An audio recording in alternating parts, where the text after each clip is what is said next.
And I just think it is really important to develop relationships. I know that, in the world that we are in right now, a lot of things, COVID kind of turned the world upside down. And then you have, electronics and your phones, and everybody's kind of in those all the time. And I think just remembering that there's real people out there and developing real relationships is still very important, and it's very much needed.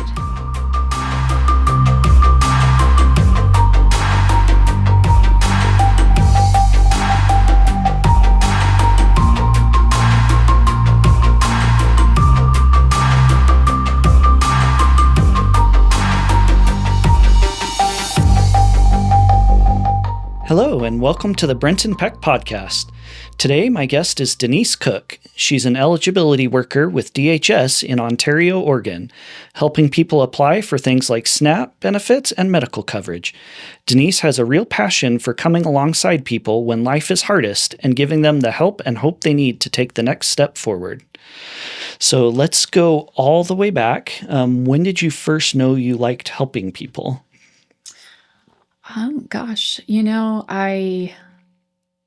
It was probably even in my teenage years.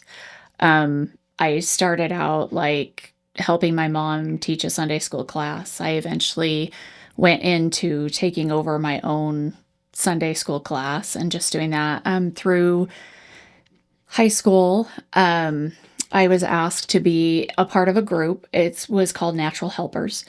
And our local police department and the school partnered together, and they would train kids in the high school, like just very surface level, but if our peers were hurting in some way or needed assistance or something, we were designated people that they could go to talk with us and kind of have a safe place, and that it was all kept confidential, but I really enjoyed that. I guess I liked the being there for somebody who'd gone through something. Is that kind of like an early precursor of like Big Brother, Big Sister programs? Somewhat, yeah. Yeah, you were definitely just available if they came to you. It wasn't necessarily that a teacher paired you with somebody or staff paired you with somebody, but it was parents were getting divorced, and maybe they just needed somebody to talk to. Then they might pull one or two of us and pair us up with that kiddo and have us talk with them and just be like a spot of comfort. And was that like what age ranges were you helping? Was that peers or was that people just a couple grades younger? Or? No, it would have been all 4 years of high school. Like, it could have been somebody a little younger than us, but it could also have been somebody in our own grade. Yeah. Nice. What did that give you as far as perspectives on people? Did you run into a lot of people that were really struggling, or did that affect how you viewed and interacted with people? I think it affected things a lot. It was an early education for me, just in, I guess we don't know what everybody's going through. And,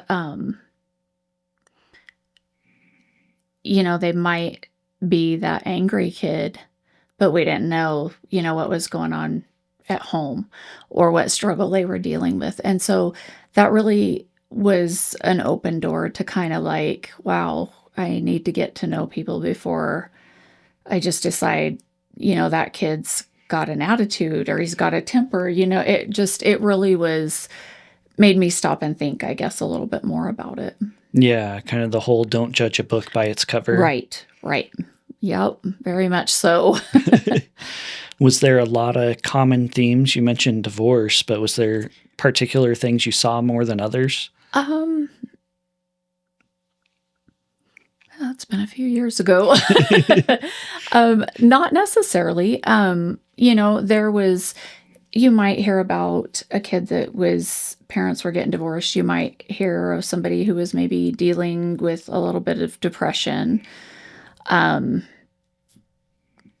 there might be somebody who was just struggling with grades and felt like, that those failure feelings were coming up. It could have been anything.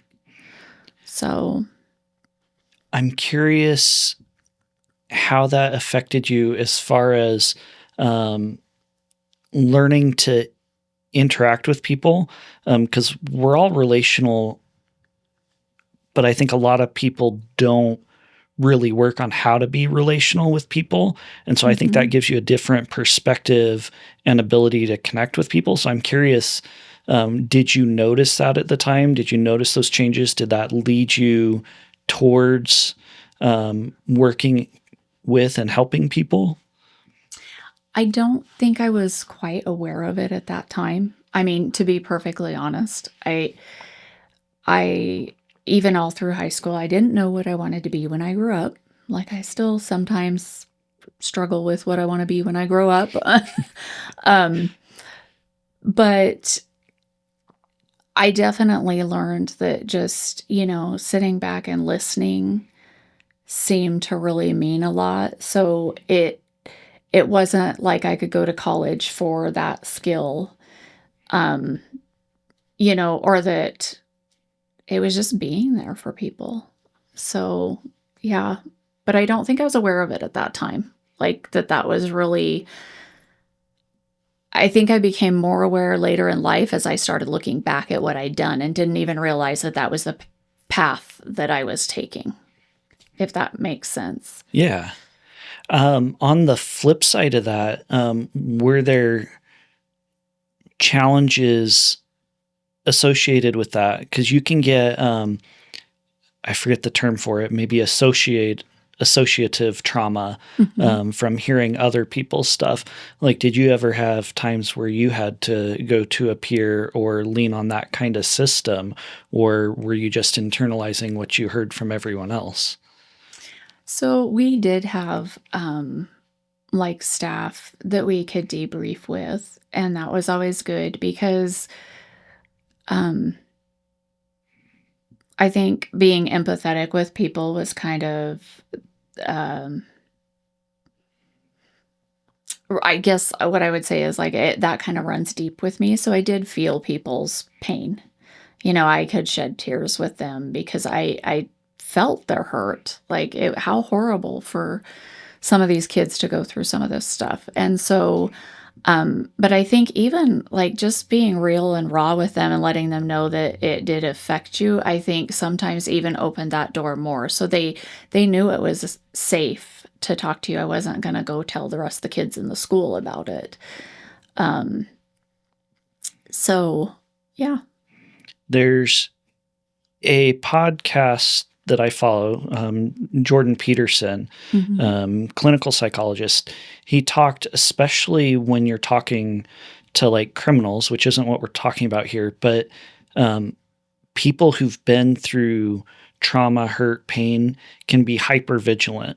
And so they're very sensitive to whether you're putting on a front, a show, or whether you're being truthful, open, honest, vulnerable. And he said, like, the only way you can get through to them is to be completely genuine and Hmm. truthful in everything you're saying. So I think that's a valuable skill that you were able to connect with those kids. Yeah. I'm curious what that led to next. Where did you go after high school? Um, you know, um, After high school, I had several different jobs. I worked for an attorney's office for a little bit, and I really struggled with it because for me, it was really hard to watch those families that were divorcing come in and fight over their kids and stuff. It was very emotionally challenging for me and just did not feel like it was the right niche. Um, Not bagging on attorneys at all because they have very tough jobs, but that it just wasn't for me. Um, I went through several other jobs as I was going along, but right out of high school, I did become a foster parent when I turned 19. And I was a foster parent until I was 28. Um, so I had quite a few years there. I loved it. Um, Loved the kids. I There was a lady in our church that her house could house 5 teenagers, and she usually always had 5 girls. And before I actually got licensed, her girls would come and, like, spend the weekend at my house, and we would bake cookies. We might go out to the lake. We might, you know, just hang out at the house. It was just that time spent together, and I loved it. They probably, like, fed me more than I ever did anything for them, but it was just I always had fun with them. Um, and I just kinda got to the point where I thought, I could do this. I could just have this all the time. So, I actually went in and got licensed, and the very first, girl that they put me with me was 17 years old, and, and then we ended up gosh, we had, like, a 3-year-old just a couple weeks later that was placed. So I had different ages, and it was a lot of fun, and I had a lot of great memories with the kids. I'm still in touch with some of my foster kids. Um, I think it was also very interesting for me to watch kids because you hear a lot of, "Well, it's a cycle. They are gonna go through it, and then you're gonna see their kids go through it," and things like that, and that is true, but you also have those kids that take it and they turn their life around and they make it a success story, and I did get to see both with all of my kids, um, and so that was really cool. I had one of my girls, she had ended up moving to Texas and even came home a few years back to visit.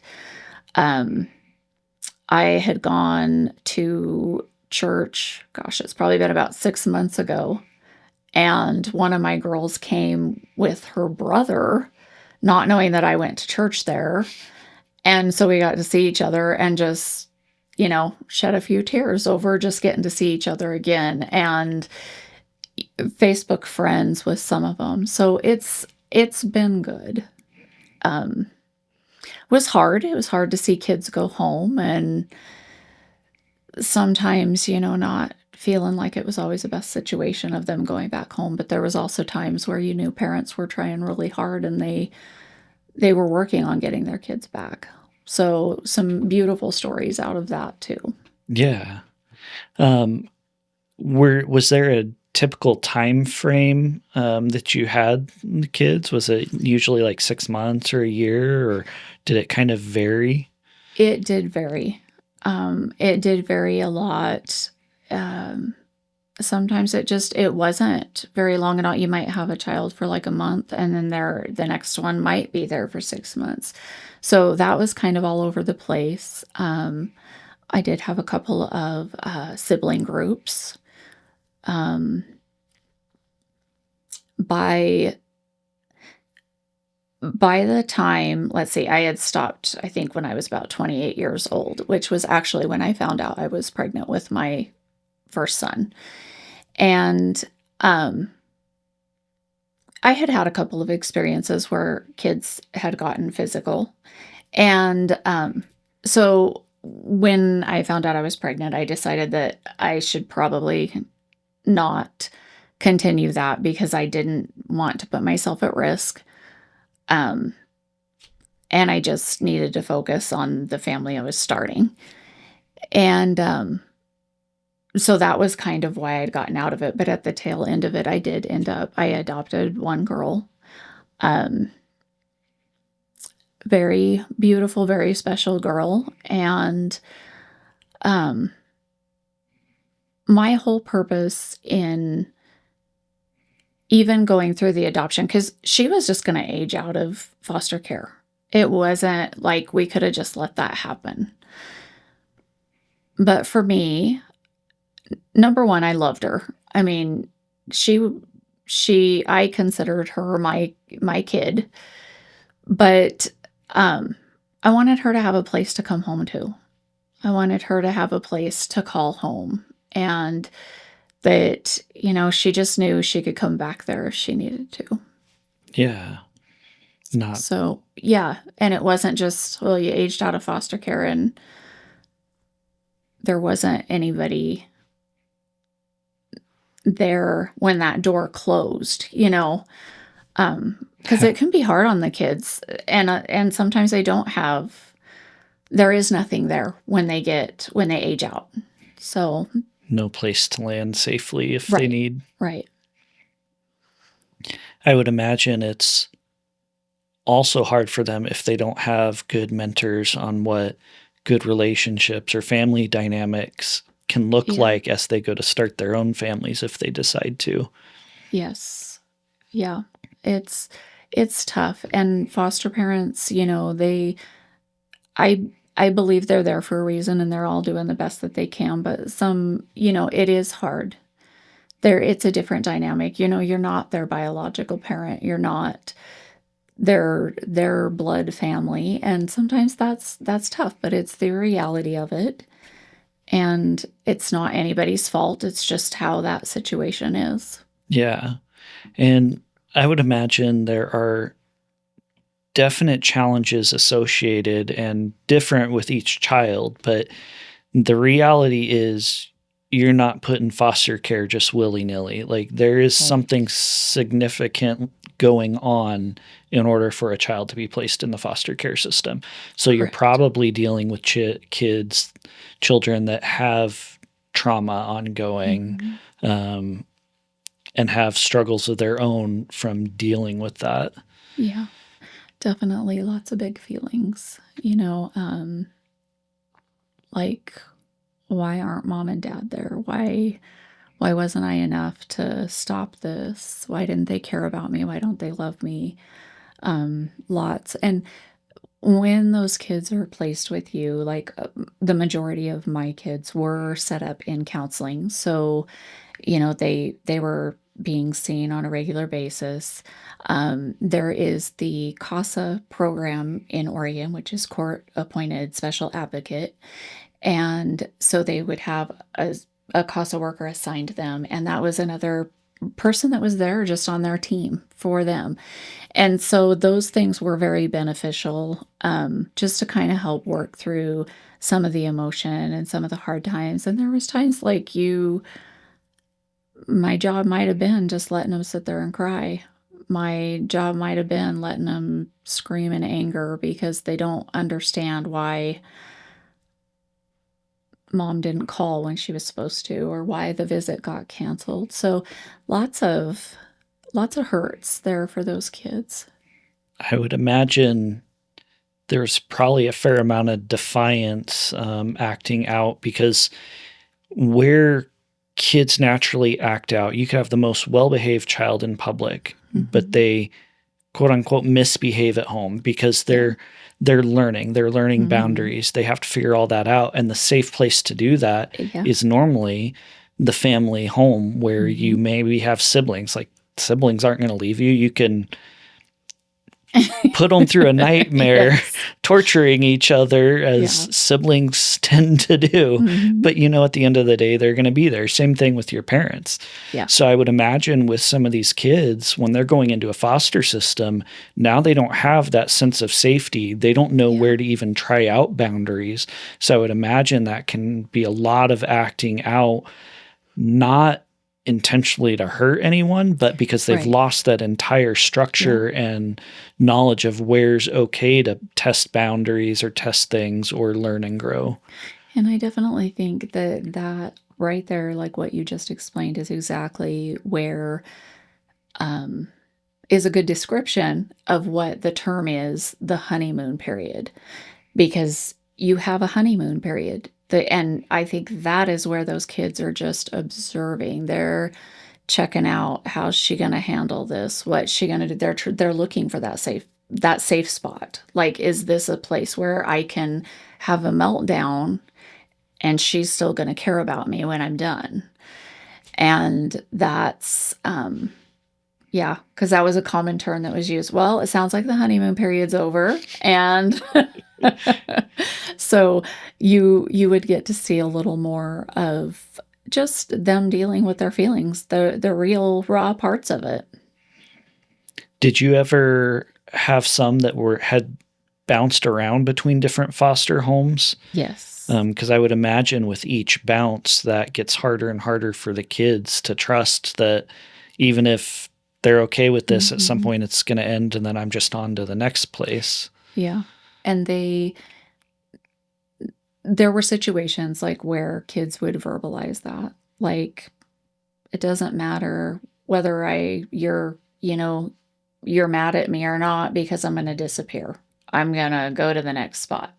This is just a short stop, um, and you did see that for sure. And was that a nature of like the parents continuing to struggle, so they'd go home to parents, then go back to foster again? Or was it more just they ran into foster parents that we can't do this anymore, and so then they had to move to the next set of foster parents? It could be a mixture. So the first young lady that I got that was 17, and then the 3-year-old, they had actually been in a foster home prior to where I was, or with me. The 3-year, that couple was getting ready to move. They were going to move states, so they couldn't keep the girls. They thought that the 3-year-old was going to go home sooner, so they thought, we won't disrupt her. We'll leave her here and then transition her back home. Well, it ended up just taking a little bit longer of a time period, so they ended up placing her with me because she'd already been with the 17-year-old. That was kind of a familiar face and everything.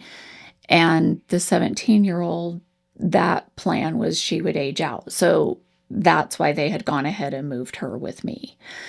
So there was that situation. I had a girl that came from a foster home where that foster family had kids, and those kids got to the point to where they were a little bit aggressive with her, and so she was moved for that reason.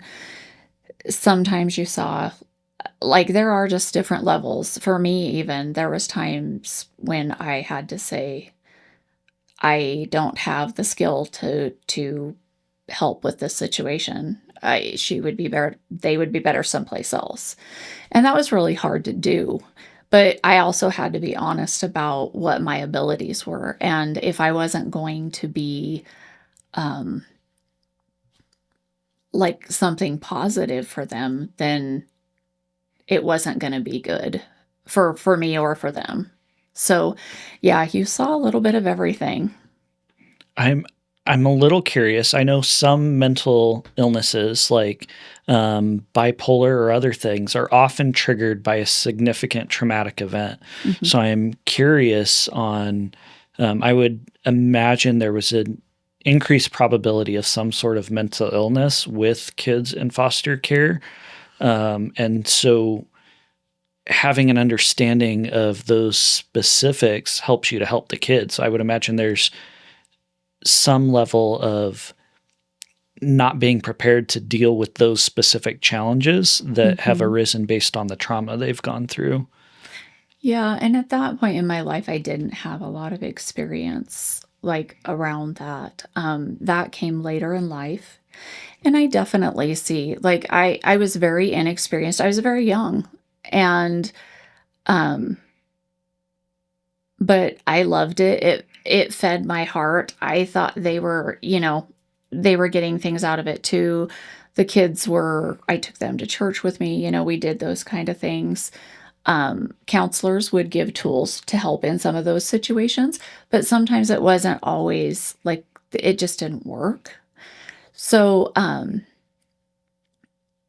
I think I was very naive at that point about a lot of mental illness and how that all played into it. I later ended up working for Lifeways in Ontario, and gosh, that was probably I was probably in my 30s by the time I started working there and got a little more exposure and knowledge. And I can look back now and say, man, I wish I'd have had that experience at that point because I think I'd have been better. I'd have been a better foster mom at that point if I'd have had it. Yeah. So, yeah. How did all that affect you and your mental health? Because especially where you said you were very empathetic, you're gonna feel a lot of what they're feeling, and I would Hmm. imagine that would stir up a lot of um, emotions and even potentially struggles of your own. Yeah. It was hard. I got very attached to the kids. Some of them, depending on the situation and how the bio parents felt, some of them I would still have visits with. They were allowed to come spend the night on a weekend or something with me, and tried to keep those bonds going. Um, but it was very difficult when they went home. It sometimes made me question, like, gosh, do I want to take any more kids in because it tore at your heart. Like you got attached and then all of a sudden they were gone, you know? So that was a little bit rough. And then I'd get a call and it would be, we need a placement for this kid. And then my heart would go, like I need to open my doors back up because so it was a struggle. It was a constant struggle for as far as that goes. I was always back and forth, like, do I want the heartache? Yes, like somebody needs to be here, you know. Yeah. And not that I was the greatest or could fix anything. I think it was just like it's a safe place. I know I can give them a safe place. They're going to have food. They're going to have a warm bed. They're going to have, somebody to talk to if they need it. And I just felt like at least I could offer them that. Yeah. Were were there things you learned throughout all that? Whether it was how to handle a tantrum or um, how to be more compassionate and listening and understanding what people were going through, building on like what you talked about from high Mhm. school. What were some of the learnings from that time? I think a lot of what I learned is just that kids are so different. What worked with some of the kids didn't work with the other. I could not use the same rule book, so to speak, the same parenting tools with each one because they were just all different. Um, Definitely got to see how kids handle their feelings differently even. Like, some would bottle it up and you couldn't get them to say anything or, they didn't wanna talk about home, and then the next kid was all about, like, anger and, being aggressive with something or, and then the next kid might act like nothing was wrong and happy-go-lucky, and yet they'd all experience something that was like a not so great thing. So it was definitely an eye opener just from those aspects to just to see how different and no matter what age. Think that sometimes baffled me. It was like how angry like a 3-year old could be. I I would imagine some of that is like the younger you are, the more, especially like all the way back as a baby, like Hmm. you don't have a sense of self. Your Yeah. sense of self is still your mom. Like for Hmm. however long, you didn't know that you were two different people. It was just we're one. Yeah. So I would imagine even as you get younger, there's probably an element of grief or feeling of death, even if there's not death, but like that part of me is just missing, gone. Hmm. Yeah. That was hard to watch in little ones because they also don't have the words to express all the feelings So, it was hard to watch them go through that, and just with that reminder to yourself that they don't even know. They don't know what to do with this. So just really, still remembering to love on them and let them have their moments, because those are big feelings. And what do you do with them when you're that little? So definitely was, yeah. I got to see lots of that. Yeah. But there also was very good times. I had one young lady that she was Hispanic, and I think when she left, she was about 11. I want to say she came in at about 10. She was almost 11, and then left. And her mom had worked really hard to get her home. Like she had really worked. She complied with everything. But she would stand in the kitchen, and if it was her night to do dishes, she would sing in Spanish while she would do the dishes, and I used to just love it. Like there was just a lot of good memories. I worked full time when I had foster kids, so I would take them out to my mom and dad's, or they'd go out there after school, because then they weren't home alone, at least until I got home. And oh my gosh, my dad would love to tease some of the girls, and I had one that, he'd get her into fits of giggles, and it just like they just like harassed each other all the time, and they were just good memories. And she's one that she's the one that came back from Texas to see me, and she's married now. She's got a good life, and I'm very proud of her for what she's come from, what she went through in life, and to see where she's at now is it's just beautiful. I love that. Yeah.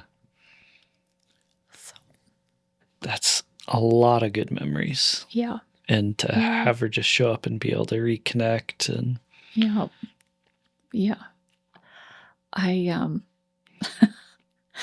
I had two girls. Another one, this one, it wasn't funny at the time, but I don't think I will ever forget the looks on their faces. I had lived in town when I had kids, and I had two teenage girls. And they decided one night to sneak out the bedroom window and go down the road to a neighbor's house. And they were just hanging out watching movies. But when they got home, I already knew that they were gone. So I hear them outside, know that they're getting ready to go through the bedroom window to come back in. And I flipped the bedroom light on. I said, "Don't you ladies think you should be using the door?" And their eyes just, it wasn't funny at the time, but looking back on it, I just think, oh my gosh. But some of it was just kids being kids. I don't think everything was meant for like self-destruction or anything like that. They were just being kids. Yeah. I have my own sneak out story from when I was a kid. So my mom was very restrictive with like what books we could read to a degree, because she had grown up extremely conservative Christian. Yeah. And so especially around like magic, like we weren't allowed to read Harry Potter. To be fair, she didn't just say no on principle. She did actually try reading it herself before she made a decision, but we weren't allowed Harry Potter. So when I was 17, I had finished high school. I was homeschooled. I finished early, owned my own lawn care business. For all intents and purposes, I acted as an adult. I had my own schedule, made my own money, everything. But I read Harry Potter in secret. And when the 7th book came out, so the night it was released at Walmart, my car had a squeaky belt. So I snuck out, put the car in neutral, pushed the car all the way down the road before turning it on. And then I was at Walmart opening night to get the 7th Harry Potter book. Oh, what a rebel. Not anything Yeah, crazy, right. but yeah, I Yep. snuck out to go read Harry Potter. Gosh, your mom needs to count her blessings if that was the worst of it, right? They did Yeah. find the Harry Potter stuff one time. And so they took all my books, but I was close enough to 18. I talked them into just put it in your closet, put it in a box. I get them back when I'm an adult. And so they Right. didn't just trash them, they kept them for me. Nice. But I had Nice. 2 copies of one of the books. And because she didn't want to read or know anything about them, I just knew where they were in the closet. So I would just go swap that book out for whichever one I wanted to read. And then I had taken my stereo. I had like a boombox stereo. I had taken the front off and unscrewed it so I could hide the book in there and then put the front of the speaker back on. Yeah. Hopefully your mom already knows this, so when she watches your podcast, it's not you're tattling on yourself. I'm pretty sure they know. I also had the Harry Potter movies, and so they took all those. But I knew they weren't going to look in the DVD cases, so I took all the DVDs out and then put them behind my CDs and my CD binder. So, I mean, yeah, I wasn't some crazy Kids wild will kid, be but kids. Yep. I did sneak out and Yeah. Oh, goodness. Yeah, they were. Like I said, I just don't think I'll ever forget the look on those girls. Oh, just the in shock. Oh yeah. no, Yeah. she knows. Yeah.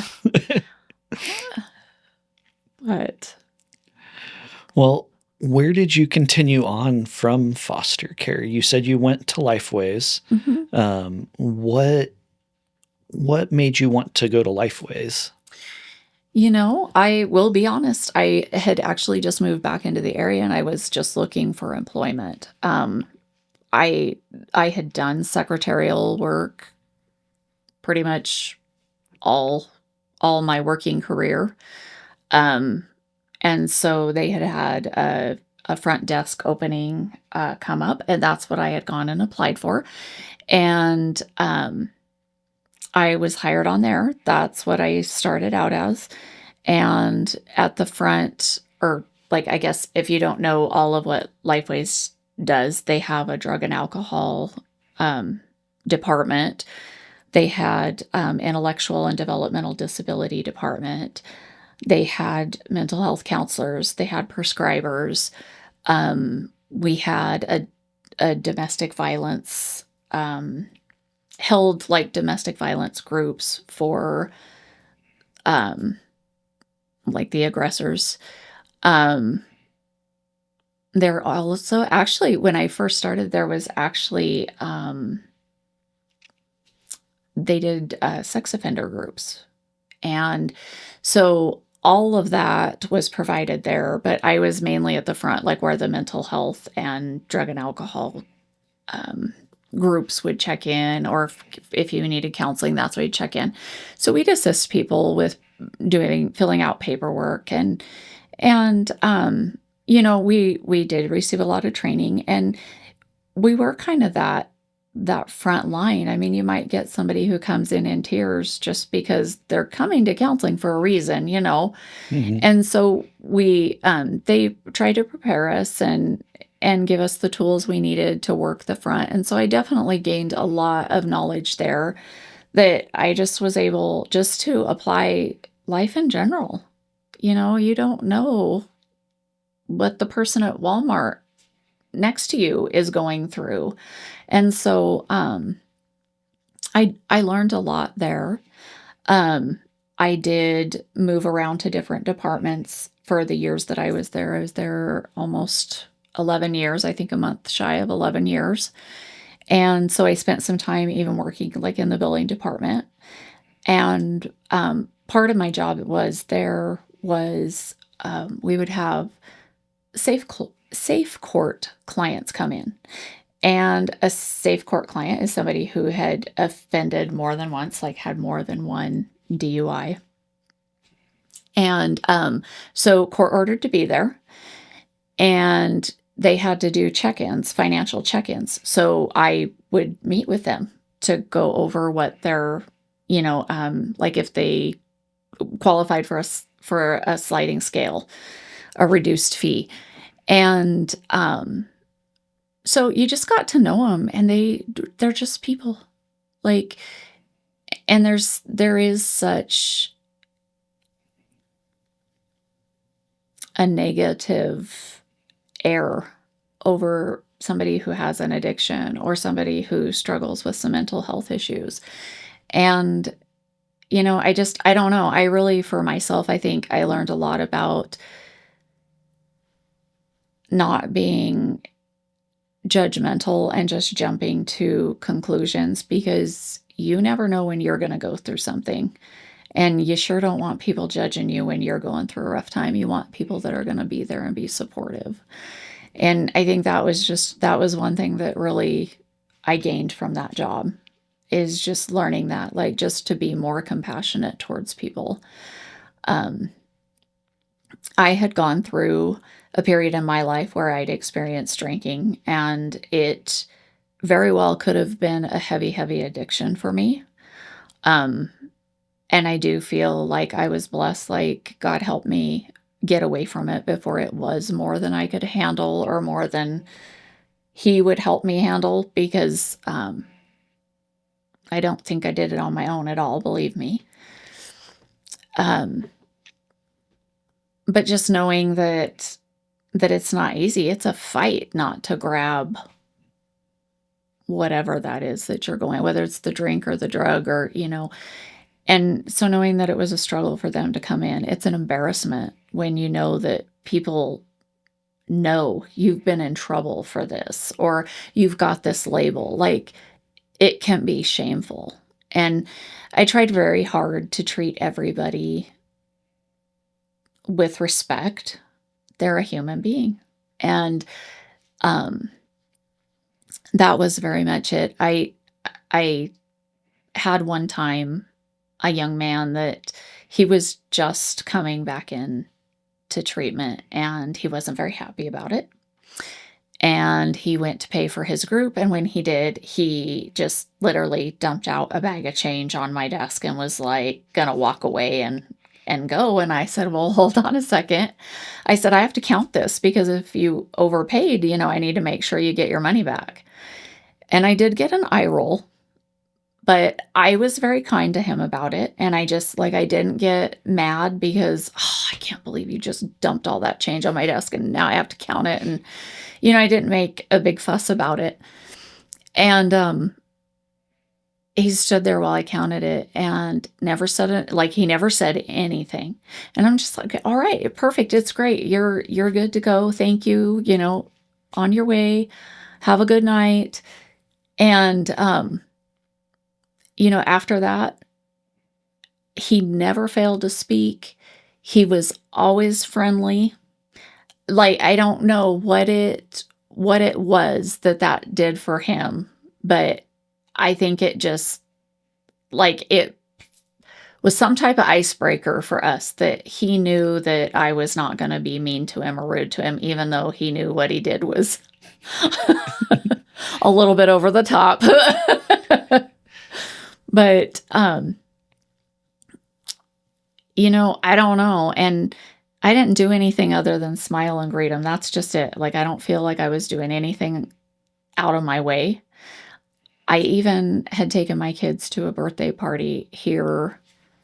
Gosh, it's only been like a year ago, and I haven't worked there for a few years. And I ran into a lady who had been coming there for treatment, and I just got like this big, huge hug, and it's so good to see you. And just like that, like, you remember me? Because I was just checking people in, that's all. Stamping their card, taking their money. It wasn't a big deal, but it must have, like, the kindness must have meant enough to her. And that meant something to me. I think people don't understand how big an impact they can have on people with small actions. Yeah. Too many people think, well, I need to be some doctoral, well-studied, well-versed in this perfect thing to know exactly how to treat this person. And it's like, sometimes all they need is a smile. Yeah. Sometimes all they need is that, okay, I'm going to be a little bit of a jerk to you, but you're not going to respond in kind to understand that, hey, not everything has to be a back and forth measuring contest to weigh who's more macho, for lack of a better term. Right, yeah. Like, that we can just, this isn't a pissing contest. It's just, we can be friendly. Yeah. I know you're acting out, but I can accept you for who you are, and we can just be cordial and kind. Like, people underestimate how important just that smile is. Yeah. There's a book I recommended to you, Happiness is a Serious Problem by Dennis Prager. Yeah. And in it, he argues that happiness is a moral obligation. And one of the arguments for that is our moods affect those around us. So, like, even if everyone's going crazy around you, if you can stay positive, stay happy, that actually rubs off on everyone else, and that can lift them up. Even if you're having a bad day at work, if you put on that, I'm going to embody being happy for those around me, that affects people. Versus we've all experienced someone who's having a bad day and they make sure everyone around them knows it. It draws everyone down. Yep. But I've actually seen that in some companies. So I believe it's Five Guys. I knew a general manager in Ohio, and you could actually get fired for not smiling at a customer. Oh, like, my goodness. that was part of your training. Like, no, you smile and you greet. Yeah. It's the atmosphere. It's being kind and friendly and nice to everyone, regardless. Like, yeah. And it, it definitely was a challenge there because people weren't coming in the best of moods, or, which is totally understandable. Or they weren't, they're not there for a good reason. So it is hard. And yeah, you're right. It doesn't, you don't need to go further your education to learn how to smile or show a little bit of kindness to somebody. And they don't know what they did for me. Because even in that, like the young man with the change, he was probably one of my favorites after that. Like, I just was like, you just, like, and I would tell him, like, it's so awesome that you're still showing up, you're still doing it, like, good job, and not that he needed that from me, but I don't know, it's just like, yes, somebody's winning, it was like to cheer them on. And that was it. When I ran into the other lady, she told me how many years sober she is now. And I'm just like I started tearing up. I didn't know her other than checking her in and out in groups. But how awesome for her. Yeah. Like, what an accomplishment. Because it is hard. And I think I don't know. I don't know. It definitely fed my soul, though, and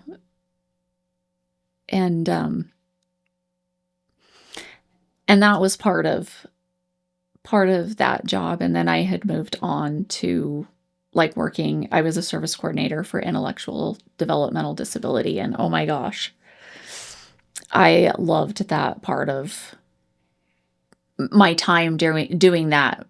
While I was at Lifeways, that was probably my favorite. Loved it.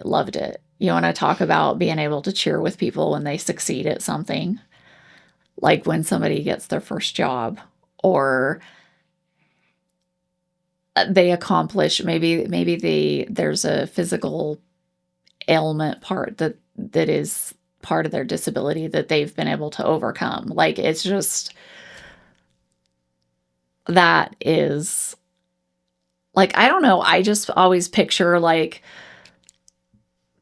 Jesus and the angels have to be throwing a party when those things go on, because there are there are lots of challenges for people with developmental disabilities. And I just like, to me, that's another one of those things where I'm just like, yes.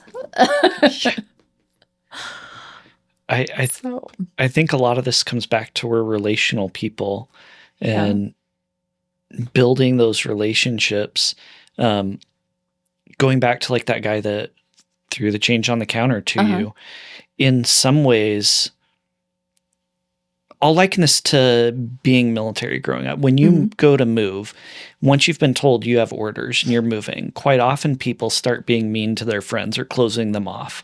Hmm. And it's a mechanism to try and protect you from the hurt and grief of losing your Yeah. friends.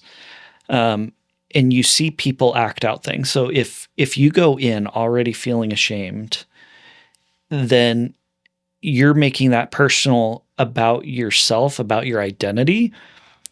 And it's less painful if then I give you an action. So you can dislike me because of this action Hmm. instead of because of my identity of Yeah. what they've assigned to themselves. So when you're Yeah. able to then take not just that action and still um, be kind and love him, like Hmm. you show that you can accept the actions and he probably takes that, wait, now you can accept my identity too. Hmm. And that can be really meaningful. Yeah. But I think a lot of people get in those situations where it's like, I need to act and give them a reason for the way I assume they're going to treat me. Yeah. That's very true. I never really thought about it like that, but that totally fits and makes sense. Yeah. Um, I think things have gotten worse in the West in a lot of ways because we've Mm. become such an isolationist, individualistic society. Um, Jordan Peterson talks about focus. I forget how he phrases it exactly, but like there's no difference between focusing on yourself and only looking inward, just focused on yourself, Mhm. and being unhappy, Mm. being miserable. And I'm butchering that. I don't have the exact quote offhand, but it's when we look at others, when we focus on others, when we can do things for other people, um, it's that connection, community. Mhm. Yeah. Yeah, I definitely think so, and I think I'm gonna really enjoy that book, like, it sounds like there's some good stuff in that. Yeah, I've read it, but I'm going to reread it. Reread it. Yeah. Yeah. So I'm curious, what did you enjoy most with the special needs? You talked about like achieving the victories and seeing them overcome stuff. Mhm. But you could say some of that same thing about someone overcoming a drug Mhm. addiction or different things like that. Maybe they couldn't hold a job down because they Right. had these addictions and then now they can hold on. Yeah. So I see where you can have it in both. So what drew you more towards the disability side? I don't know how to put it other than I guess I feel like I've always been somebody to kinda cheer for the underdog. The kid was being picked on at school, like, that broke my heart. Like, I couldn't handle it.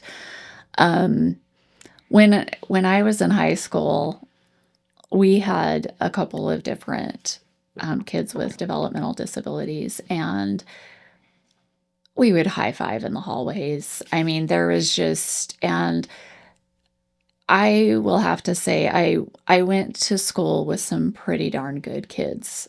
And those kids were accepted. Some people did pick on them, but um, the one kid in particular with all the high fives, and he was a sports fanatic, and like he could tell you every score and what the football players' numbers were and what they weighed and who made the most touchdowns, and he just was all over it.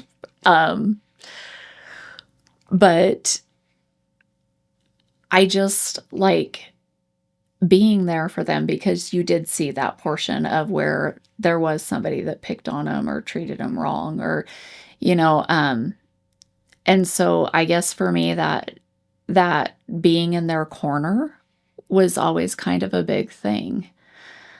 And and not like I feel like I could do much for them, but it's just somebody there. I mean, I think sometimes that's for all of us, we need somebody there. And so I loved that. Like we would help them find it might just be finding other resources or services that might help them. Like maybe they needed a device for communication and they didn't families don't know where their resources are for it. That was something we could help with. Um, we did a lot of pairing, like what's called a personal support worker with them, which could help them work on their social skills, help get them out in the community, help them become more independent, like work on skills to become more independent.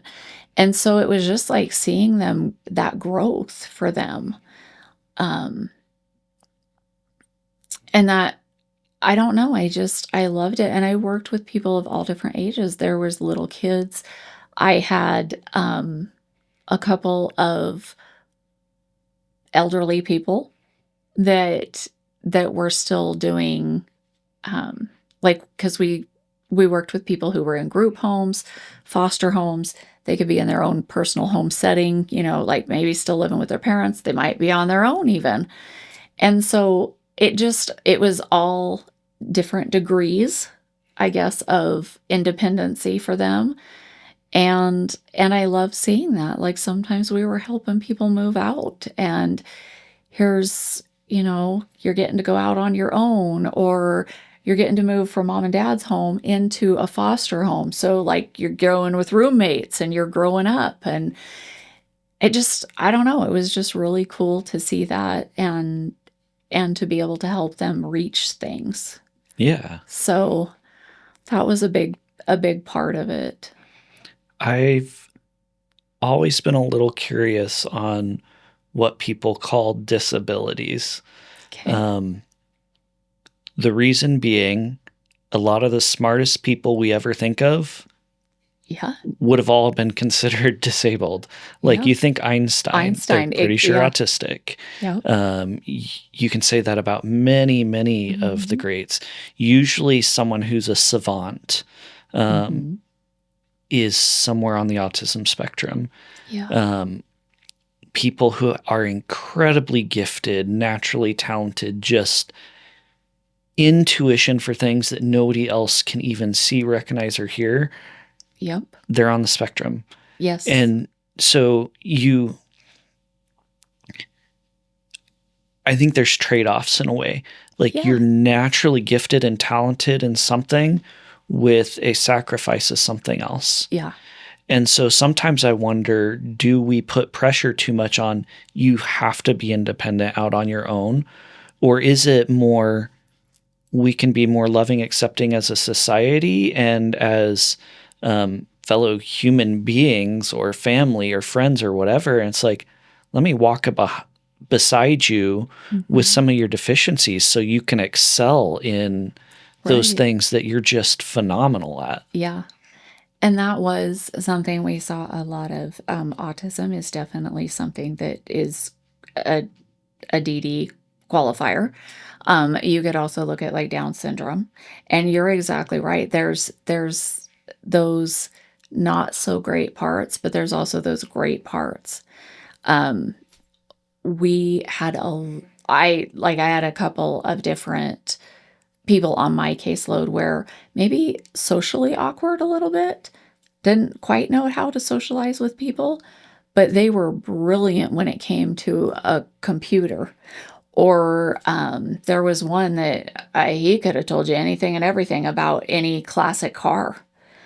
You know, you have, there's, but aren't we all like that anyway? Like, there's things that maybe I can do and it's not a challenge to me or, you know, but maybe it is to you. Like I not to say my husband can't cook. He just does not like to cook, but I love it. And he will fix things. I mean, like I said, not bashing on him or anything, but that's just not something he enjoys or anything. But for me, it's like, oh, let's do this. Let's try a new recipe. Let's do this. He can go do woodworking. And I'm like, what's that thing I don't get it. So I think that's just humans in general. But it does seem like for autism, like it's an extreme intelligence in whatever that area is for them. And it's really cool to see that sometimes. I love it. I have heard it referred to sometimes as that's your superpower. And I truly, like, I think whoever came up with that nailed it, because that's exactly what it is. It's like an extreme knowledge in that area, an extreme gifting. It's nothing to be ashamed of. No. Like, it's just not. It's so cool. And to watch them open up about it, and, it might not be my interest, but the fact that you've got all those details you're giving me about it blows my mind. How do you know all that? Like, where did you learn that? So it's just, I just think it's really cool. And you look at Down syndrome would be another qualifier. I'm sorry. Those are the happiest people in the world. I'd give anything to have that happiness that they hold on to all day long. And not to say they don't ever have a bad day, but it's pretty much up all the time. Like, who doesn't want that? So, there might be a downside to things, but there's other things that they're so blessed with. I was highly intelligent as a kid, skipped grades. The thing I remember most is actually wishing I had Down syndrome. Oh, really? I looked at intelligence almost like a curse, because you looked at all those people with disabilities and they were just so happy. Mm-hmm. And then all I could think about was, here's another problem. Here's another problem. I identify this. Here's something going wrong. Here's all this. It's almost like a curse of awareness where you're too aware, which then causes anxiety and worry to compound. So it's like, in some ways as a child, I viewed intelligence as a curse. It's like, I just wish I hadn't been smart, because then I could have been happier. Yeah. But I don't believe that same thing now. Right. I think, like anything, you need to learn how to manage different things. And to look at anyone, whether it's their gifts, their curses, whatever you want to say, and judge or say, I would want that or I wouldn't want that, is a disservice to yourself, because we all have our own things we need to learn and manage. And if you do learn and manage that, then you can be happier than anybody else if they had what you have. Like, it's just learning yourself. Yeah. That's a very good way of putting it and expressing it, because I wouldn't have looked at that as a negative thing, like having intelligence not being a negative thing. And I guess part of that's because for me, I've always kind of been like, I don't have anything to give. I don't know what I'm supposed to be here for. I've always questioned that. And so to hear somebody who experiences the intelligent part of things and say that, it's kind of mind-blowing for a minute here. I'm no genius. I was smart as a kid. I tested ahead and stuff like that, but it was... So I'll go back. I was diagnosed OCD for a while as a kid, and I was homeschooled, but like my mom talked about, she had a couple mental breakdowns. Mm-hmm. She talked about that on episode 1. So she put me in public school, middle of 3rd grade to end of 5th grade year. Mm-hmm. I would not sit down. Thankfully, I had a wonderful principal, but I would not sit down and do any of my schoolwork or focus on anything until I could sit the principal down and tell her all the ways I had thought of that she could do her job better. She needed to be more efficient at this. She needed to work on this. Like, she was very gracious, and I'm thankful. But like, okay, that's kind of one example of the curse. It's like, okay, I'm identifying and seeing all the problems. Here's things, you're the adult, I'm the kid. Why am I noticing that you could be doing this, this, and this better? Here's ways you could approach it. Like, let me sit you down as the adult and the principal and tell you how you could do your job better. Like, that's awesome.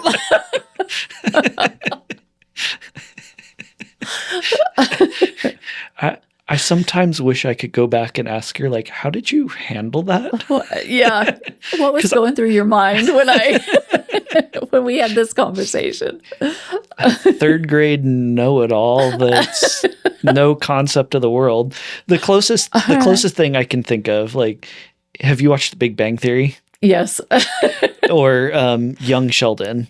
Yeah. So that's the closest thing I could think of was I must have just been coming across as an arrogant young Sheldon, oblivious to the actual world around me. That's awesome, though. It's too bad you can't connect and find out. Yeah. Yeah. But going back to autism specifically, I don't know as much about Down syndrome, but autism, one of the things it gives you is hyperfocus. And so there's another aspect here. A lot of people put too much importance on talent. And the example I gave, like, to my brother-in-law, I was naturally talented on music. You could hand me any instrument when I was a kid, and within 2 weeks I was playing it, sight reading the music. Like, I just picked stuff up incredibly fast. My sister struggled with timing. But she put in the hours. She would practice 8 hours or more some days on the flute consistently. I do nothing with music now. She went on to earn her master's degree. She was teaching at NNU for a while. Like, she's really, really good. Yeah. And I do nothing with it. I had all the talent, but she had the hard work. And there's the concept of you become a master of something after 10,000 hours. So bringing that back to, like, autism, when you get that hyper focus, even if they're not naturally talented, they're willing to put in the work no one else is willing to put in because they're passionate about it and like it.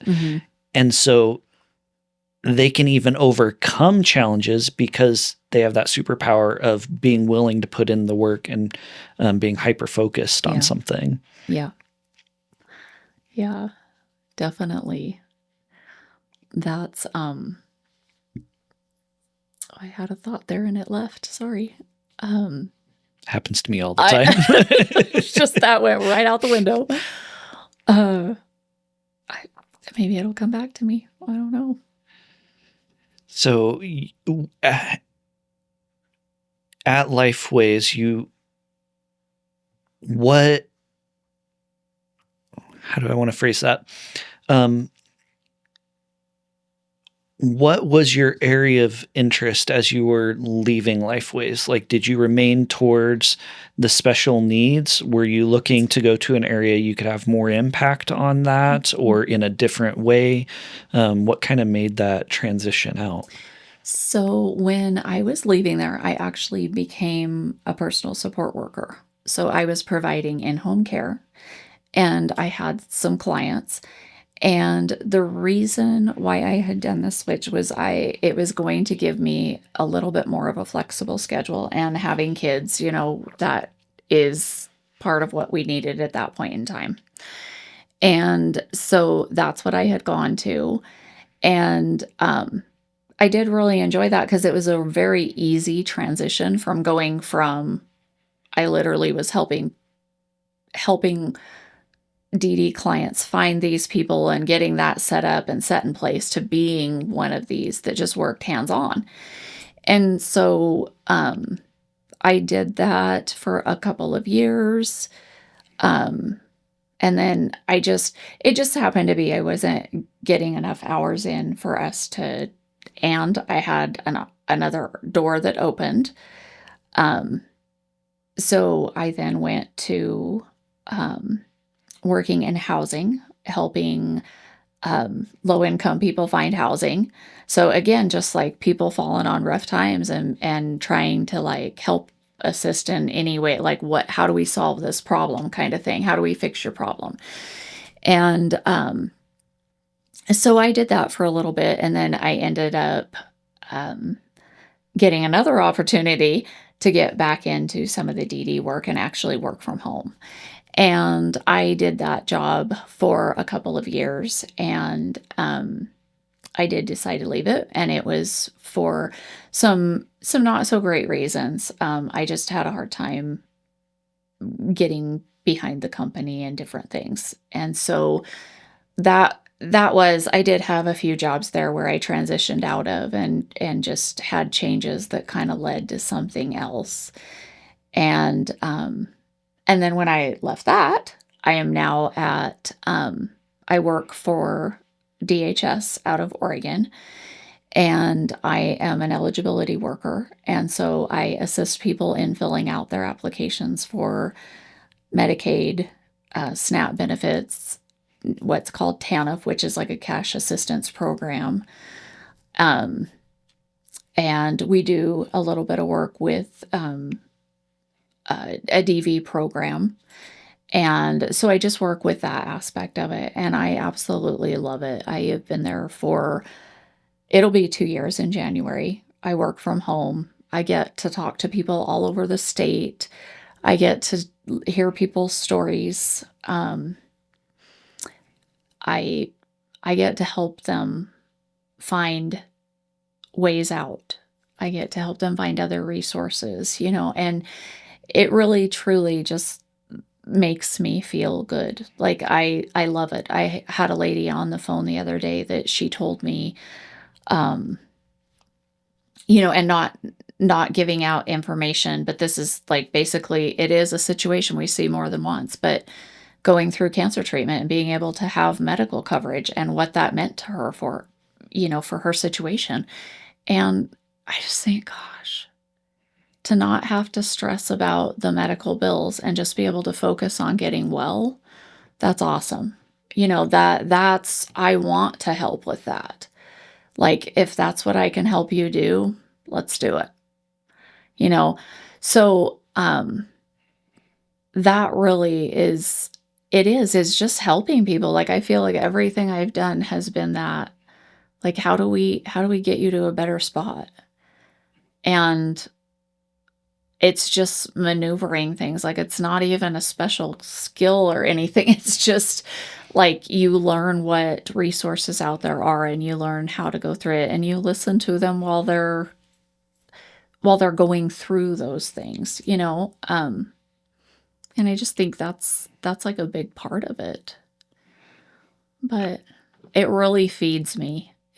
I get so much out of it. Like I don't know, and I don't know how to explain that either, but it does. It makes me feel good that I can help in making something better. It's not my money I'm giving away, it's not my um some great ability, but it's something that I get to do and feel good about the job that I'm doing.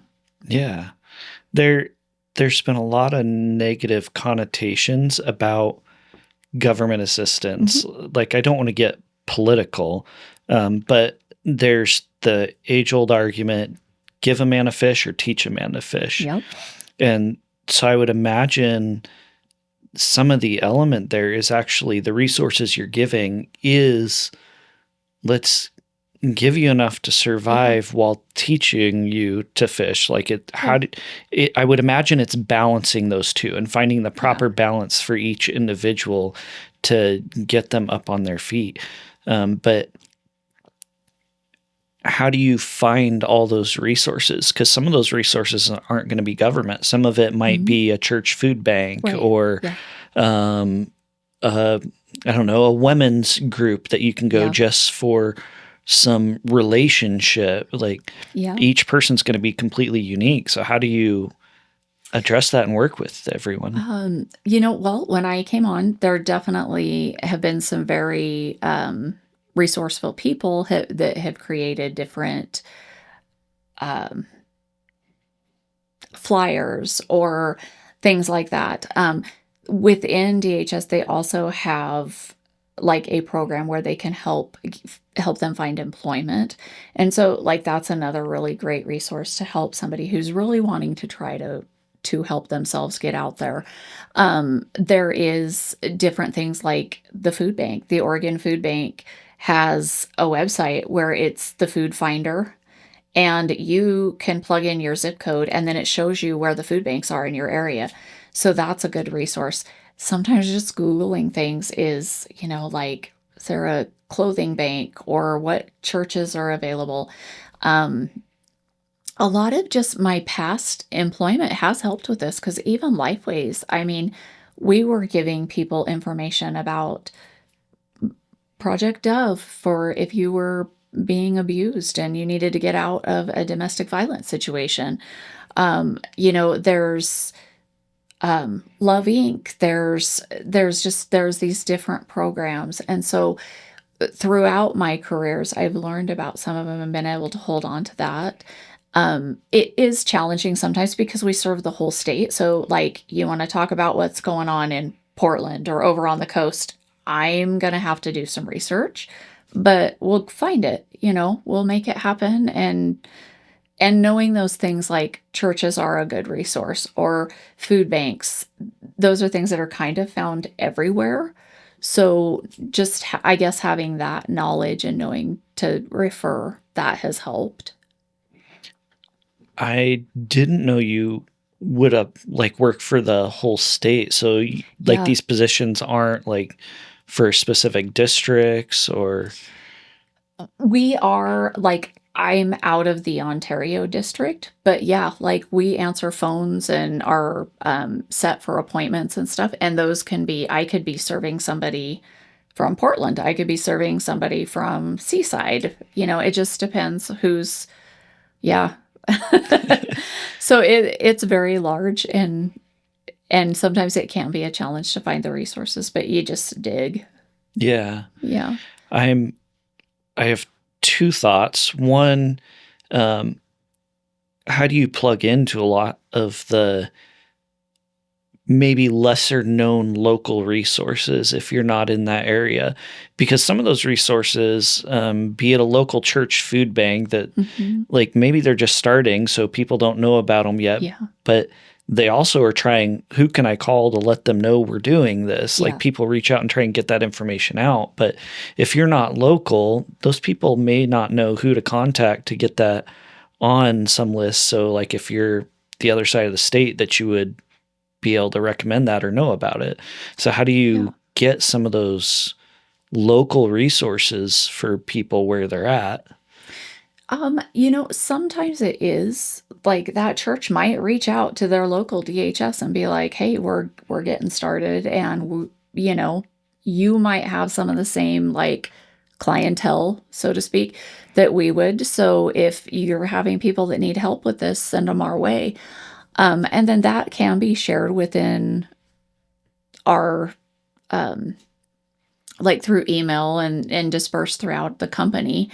A lot of the times too, like we have just great coworkers that are all willing to help everybody out. So if you find something, sometimes it's just like putting it out there on our team chats, like, hey, I found a great resource in Portland if somebody's looking for a clothing bank or diapers. Gosh, or this church offers showers, or whatever it is. But yeah, and you just build a database. And that's kind of what I've done, is I just try to keep all of it in one spot so I have it and can go back to it when I need it. Yeah. But yeah, it's grown quite a bit since I first started working there, as far as like just ability to find things or people bringing things up. And that's been really awesome, is that they'll willingly come to you with more information about, hey, here's something. So that's been good. Yeah. The other side I was curious about, um, especially if you look at like poverty situations, Hmm. one of the arguments people make is, well, anybody has access to a library, so you can just go use the internet or a computer or whatever. But Some people maybe never learned. And Mhm. for people who use it every day, they don't think of using a computer or searching the internet, or the latest thing, that's taking over is AI using Chat Mhm. GPT.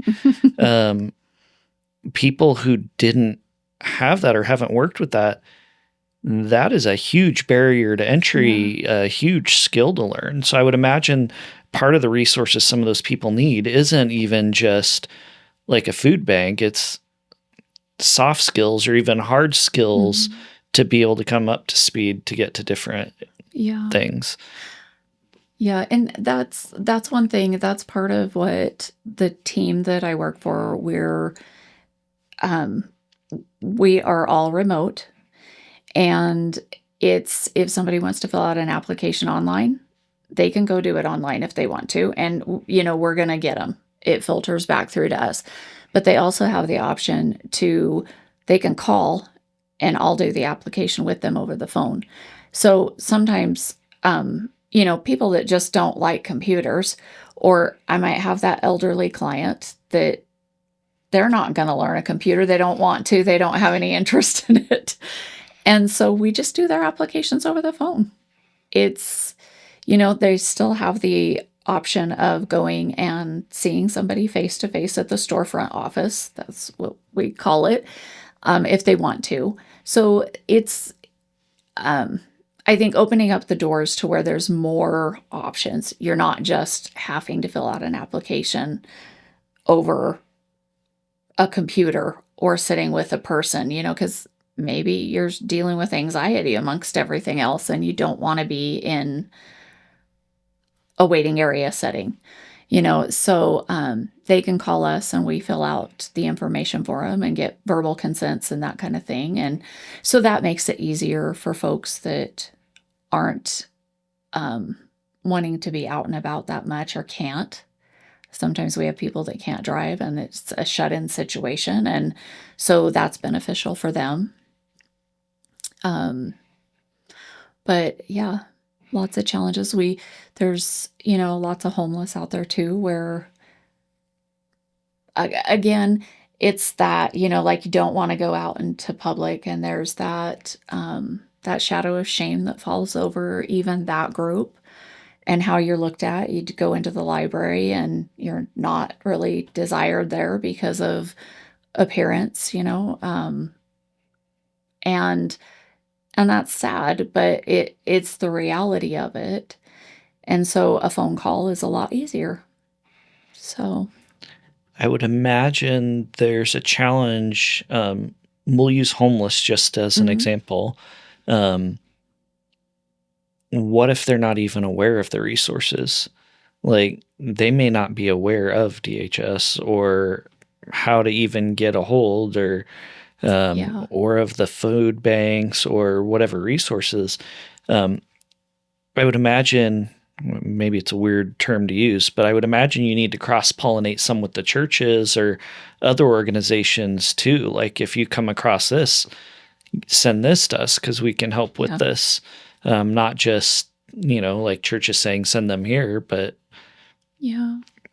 There's a lot of community partnership that does go on as far as that goes. I know, like, even referring back to Lifeways, like, there was a lot when I worked there referring people to DHS. Like, okay, if you're struggling with that, then here's a resource. And us the same way. If you're needing counseling, here's Lifeways. So there is a lot of that, and I do feel like, it's hard to answer for like the bigger cities and things like that. But I yeah, do know, like, just a reflection of like Ontario or Malheur County, those smaller communities surrounding us. I do feel like there's pretty good community partnership, and we do see a lot of that. Um, so that is really good. Community in action. Again, when I worked there, we did a lot of referrals out, and just having those back and forth, those resources, it seems to work really well. So if there's a community missing that, it's a sad thing because it is very beneficial. yeah. I'm I'm curious how easy it is to partner with like different churches or different things, Mhm. or if there is a tension of, well, that's government involvement, or that's I'm not sure the phrase I want to use there. Just like that separation, though, is Yeah, kind of what you're. or Um, or the stigma associated, because yeah. sometimes there's a difference of, well, the church is doing this because they love and care about people. The government is doing this because, again, this then becomes an identity thing because I Hmm. can't. So I would Hmm. imagine there's that level of shame that a church can maybe get past because the Hmm. church just has, well, they just love everyone. They want to help everyone versus the government. Oh, we're helping because there's something wrong with you, which people internalize as their identity. Yeah. Um, so just making sure I'm understanding like what if that partnership between the churches is challenging, is that kind of where you were going with that? Um, Like it's Partnership between government and oh, government and churches. church. Okay. So, that that definitely can be a challenge. I mean, we all know that that's all supposed to be separate. But again, I can only speak from being in the community that and what I see here. So a lot of even the local churches in Ontario, that is where like the food banks are stationed out of. So that's where those distribution centers sit. Um, and so it does seem to have an okay flow there. Like I don't see too much of the like, oh wait, we have to draw a line here. But again, this is the exposure that I get for it. It would just be my within my own community, and it seems to have a flow at this point. I don't see a whole lot of uh, standoffishness, I guess. Um, Even like we would have the food bank has a flyer for the local churches that do the distribution when I was at Community in Action. And that was more of a face to face thing there. But when I was at Community in Action, we were handing those flyers out like, here, check out the food banks, go. And if that led to more of like maybe somebody praying with them or, then that was what was happening at that level. And I I'm okay with that. Yeah. But it was more like it's of a resource or this church might have a clothing closet. Um so I don't think that there's really been any pushback, I guess is the word that I had been looking for. There hasn't really been any pushback about doing referrals to a church or anything. So that's a positive, Yeah. you know.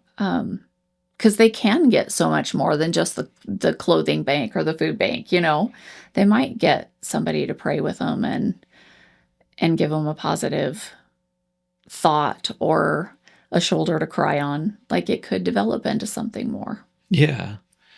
I'm a little curious on an additional layer there. Okay. Um,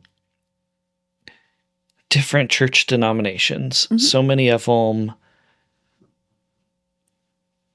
may have the impression or leave the impression on people that our way is the only way. And Hmm. so they don't quite often interact with the other denominations. I think this is Hmm. where Love Inc. was really good. Yeah. They worked with like 50 different Yeah. churches or more throughout the Treasure Hmm. Valley. And so they bridged a lot of gaps there. But I'm curious about how you share all the resources with, I don't want to say infighting, because I wouldn't say it's infighting or that they don't care about each other or anything, Hmm. but it's like, well, we only want to promote our church because we want to bring you to our denomination. So I'm curious a little bit on some of the maybe different, I don't like the word, but competition between the Mhm. different denominations and not sharing resources because we're all one church working together. Okay. So, I will say for this, what I have seen, my own personal experience of it is, like when I worked at Community in Action, we had a flyer and it listed out everybody. We didn't exclude. It was, these are all your options. Even different things like there was a baby bank, so they could go get diapers or formula if they needed it, clothing banks. That was it. I do attend church myself, and I know that there are a lot of our local pastors that they actually do meetings together. Our church, I go to Christian Life Fellowship. I love that church, but every Sunday we pick a different church within the valley that's and we pray for that church, that God blesses that church, that he fills that church, that it's his light being shined there. And our pastors there have always just said, like, we're in this together and it shouldn't be that competition. And I very much feel that's truly from their hearts. It's not, like that's not a line. And I guess that's one of the reasons why I love the church. I don't want to see it be a competition because we all should have one goal. Yes. And so I just have to say, like, I get that there are places that are like that, but I don't. And there's probably stuff that I don't see, Brenton. I mean, let's just be honest. But that's the part I do see. And I know that those pastors gather and I know that they pray for each other. And so to me, that's pretty darn cool. Yeah. So I don't really see that competition piece. I'm sure that there's parts of it are there somewhere, Oh, yeah. but that's my exposure to it. That's what I see from my side. Yeah. So yeah. I guess part of what I'm getting at a little bit is how do we get each of the churches to share all the resources? Because, like, where you were at, you Mhm. were sharing all the churches. Mhm. But how do you get each of the individual churches to also be aware of all the resources? Because I think all of them want to help. I'm Yes. definitely not trying to Yes. put any Oh, church yeah. down. They Yeah. all want to help, but a lot of them are, um, well, churches are a little different than, say, a government where you have a Mhm. database. Okay, everything can be Right. listed out. You Yeah. can track everything. A church might be 100% volunteer, and that could turn over in 50 years, or it could turn over in the next week. Yeah. And there may be stuff documented so the next person stepping in can walk through, or there may be nothing. Yeah. So how do you keep some of those touching points so the churches maintain a knowledge and awareness of the resources that are even there? Well, I think a lot of it is anymore, there's things on social media. I know, we have a lady in our church who recently opened up a program and she's serving meals for homeless and people in need.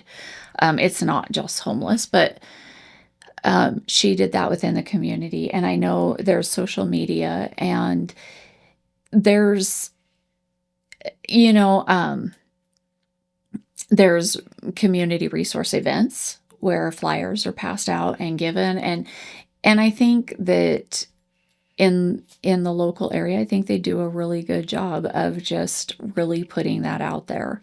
I also think that,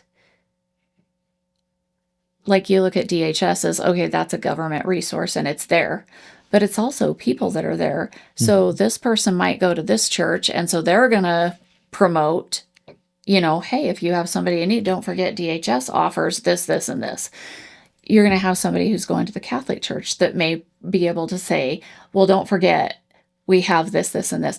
So I think just as a community, it's working together and its word is going to get out. I also do what I have seen is, like, even with the homeless community, word of mouth is a big thing there too.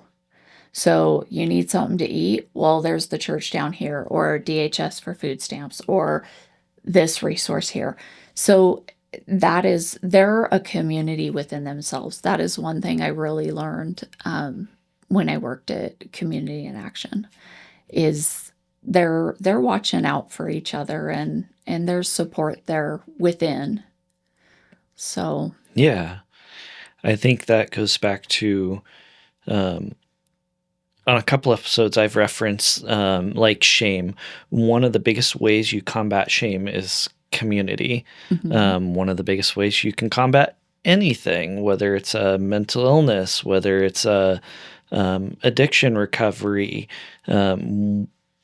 about the best thing you can do is community. You have someone to walk beside. Right. Like you said, I do see a lot of churches wanting to help. I think there's Mhm. been a huge Mhm. resurgence in the last, I don't know, 15 years or so of Yeah. churches getting more involved in their direct communities. Mhm. See a lot of outreach programs, and whether it's a food bank or like my church, every Wednesday night through the winter, we provide meals, and then we do have Nice. like our different classes and groups. It's not just come in for a meal. It's like, Yeah. okay, go. I mean, and it's not all just like Bible lessons. There's one group that's okay, it's over at the coffee bar and they have coffee and you just go sit and talk with other people, or Mhm. it can be some of the more in-depth things.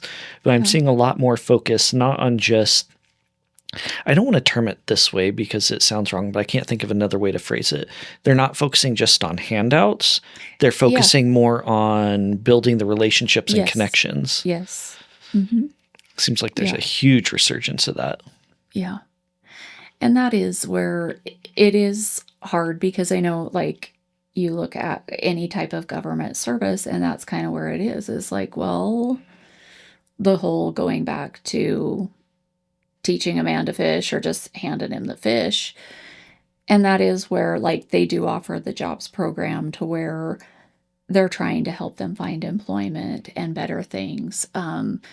You know, it that does play a big role in it is like teaching more there. And I do know, um, there are different things even at the churches. Like we have a celebrate recovery, and that's provided, and they do a meal before that, and then they do um, their time together there. But for addicts, and they can come in, and it just gives them that time and that space, and it is giving tools, and it is showing that love, and not just like, okay, I can do a plate of food and now you're done. It does go deeper. And Yeah. so it is really good to see those things within the community because they are so much needed. Um,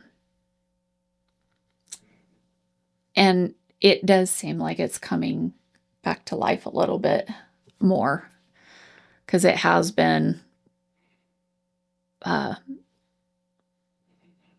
just it hasn't been out there as much. So it's good to see that. Yeah. Well, I did want to ask, is there anything you wanted to talk about we haven't brought up yet? Um, we've kind of walked across where you started back as a teenager helping everyone. We've walked through Lifeways. We've walked through um, special needs, all the way up to DHS now. Is there anything we missed? I don't think so. I feel like I've talked a lot. I I don't know. I think for me, just like I guess in leaving this, I just would encourage people that don't think it's too small. Um, Sometimes it is just that smile. Sometimes it is just the saying good morning as you pass somebody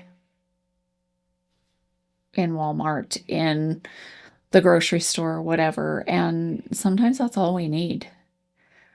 And I just think it is really important to develop relationships. I know that, in the world that we are in right now, a lot of things, COVID kind of turned the world upside down, and then you have, electronics, and your phones, and everybody's kind of in those all the time. And I think just remembering that there's real people out there and developing real relationships is still very important, and it's very much needed. And I think just encouraging people just to not think anything's too small to make a step forward or to make a change. Yeah.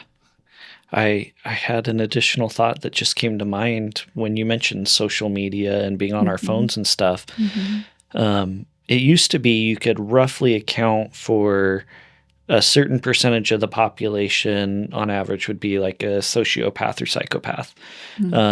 But with social media, because you're taking away the relationship component, and I mean, you may have a relationship online, like Mm-hmm. maintaining interaction, but Yeah. it's not the same as um, consequences and rewards of relationships face to face. Yeah. So that has become a breeding ground for psychopathic behavior, Mm-hmm. even if you're not a psychopath. Like, we've emboldened people not to be as humanistic towards Yeah. each other and build relationships. So I think it's hugely important Mm-hmm. to get outside of just that online bubble and Yeah. go touch grass, go spend some Mm-hmm. time with loved ones, with friends, intentionally outside of that, so that we remember we are human and we're so much more like each other Yeah. than we like to think when we're spouting angry comments on some random board. Yeah. Yeah. You know, we got the experience of not having um, internet access. And it was for about a week. We had like random little spots of it where we did, but we had gone on vacation and just didn't have internet access. And it was wonderful. And not just because it was a vacation that we were on, but it just was good to, like, we watched our kids in just seeing different things around them that they were getting to experience. And I never heard, Mom, I'm bored one time, and it just was living life and not being so closed into that little box. And you're right, we are very jaded because it doesn't, you just see it all the time. And so when reality is here, it just doesn't feel like reality. So, Yeah. I liked watching Charlie Kirk, and one of the things he mhm. said came to mind recently, or one of the things he did actually.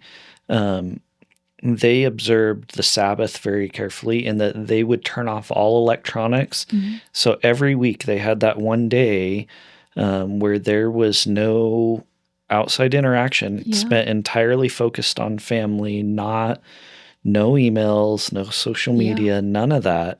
And he said having that focus point coming back is what gave him the strength to even be able to go Yeah. out and go to these events, because some of that can be so draining. It's Oh gosh. so moving, on the move all the time. Mhm. You're coming up against confrontational people, but Yeah. having just that single touch point every week to come back and just realize this is for a purpose. I have a Mhm. family that loves me. We can Yeah. all interact, and we're not going to be sidetracked, distracted on devices. Yeah. And my wife and I have been thinking of something like that, but logistically, that can be very difficult. There's a lot to figure out to say, no, I'm going to go dark one day a week where, sorry, mom and dad, Yeah. you can't call me. If you want me, you're going to have to come over and knock on Yeah. the door. Yeah. Like, some of the logistics are just Yeah. hard, but I want to see if it's an Yeah. interesting challenge. I'd be curious to see if we Yeah. could do. And not, I don't think it's like we didn't really have a choice in that part of Yes. it. But you're right. It is hard. It's very much a habit to pick up your phone. You're looking at the time, you're looking at your schedule, you're looking at your grocery list, you're looking at your alarms. Everything is in it. So, yeah, it's not going to be easy, but I definitely think it's worth it. Yeah. And yeah, that's a very good idea. I know we like when we sit around the dinner table, nobody has electronics. We don't have the TV on. We don't watch our phones. Like, that's our dinner time, our conversation time. But we haven't done a full day, and that may be next on our list. We've done the dinner thing as well, although Yeah. I have to admit we cheat sometimes. Like, if it's during football, you might leave a football game on, or you might check your Right. fantasy football scores on your Yeah. phone. But no, for the most part, it's no devices. Turn the TV Yeah. off, turn the phones off, turn everything. We can just sit and talk. Yeah. We have added one thing, and this might be interesting. So on a couple episodes, I've referenced it. One of the predictive outcomes for someone being like low income versus high Mhm. income is amount of words spoken to them as a child and the ratio of positive language to negative language. Oh, wow. So a predictor for being low income is typically 10 times less words spoken to them. And the ratio is of positive language to negative language is usually like 75% negative and 25% positive.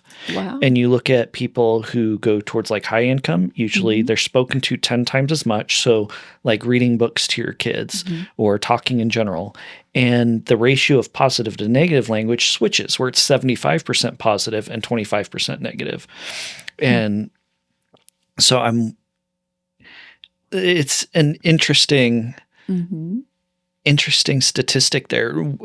And so intentionally what we started doing with every meal, we pray and then we go around the table and everybody has to say something they're thankful for so that we're reinforcing that positive. Yeah. I mean, everybody kind of does that on Thanksgiving, but it's like, well, how do we bring in more positivity? Yeah. And here we have, even a couple months ago, he started picking up on that we were doing that.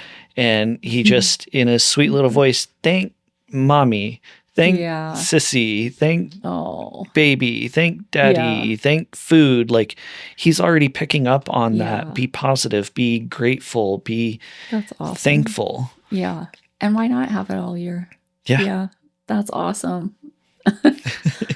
That's precious. Yeah. Well, thanks for coming on the show. Thank you for inviting me. Yeah. I appreciate it. Yeah. It was a wonderful time. Yeah.